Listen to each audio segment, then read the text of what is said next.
Sahabat Kompas.com, pasukan Rusia saat ini telah menyerang Ukraina sejak Kamis 24 Februari 2022. Penyerangan ini memakan korban hingga 137 orang meninggal dunia, sementara 316 orang luka-luka. Meski posisi geografis Indonesia jauh dari Eropa dan membuatnya relatif aman dari desingan peluru atau perlintasan peluru kendali, tetapi implikasi krisis Ukraina memungkinkan untuk menimbulkan masalah ekonomi bagi dunia. Adrianus Harsawaskita, dosen Prodi Hubungan Internasional Universitas Katolik Parahyangan mengungkapkan, ada beberapa yang bisa menjadi pelajaran bagi kebijakan luar negeri Indonesia dan kawasan Asia Tenggara di masa mendatang.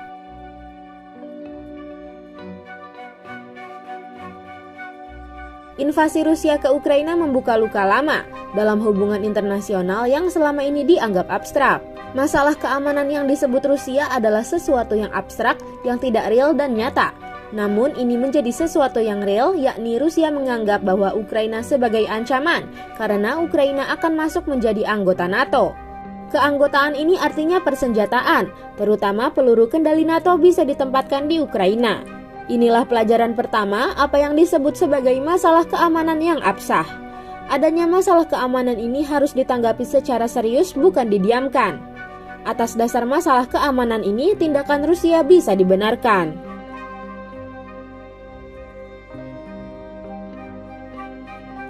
Pelajaran kedua adalah soal sejarah.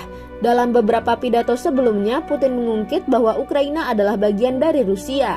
Disebutkan bahwa Ukraina didirikan oleh kaum Bolshevik. Atas dasar ini, Ukraina adalah bagian sah dari Rusia. Invasi itu disebut diplomat Kenya dalam pertemuan darurat DKPBB sebagai nostalgia yang berbahaya. Pelajaran yang dapat diambil adalah harus berhati-hati pada klaim historis. Klaim historis hanya berdasarkan interpretasi pihak yang lebih kuat. Bahkan, klaim historis tidak didukung hukum internasional yang berlaku.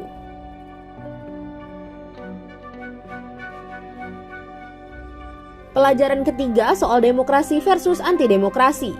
Pada hari Minggu beberapa hari yang lalu terjadi demonstrasi di Ukraina. Demo itu mendukung masuknya Ukraina ke dalam NATO. Jajak pendapat umum sebelumnya memang menunjukkan makin kuatnya keinginan orang Ukraina untuk masuk ke blok barat. Apalagi mereka sudah muak dengan korupsi dan otoritarianisme.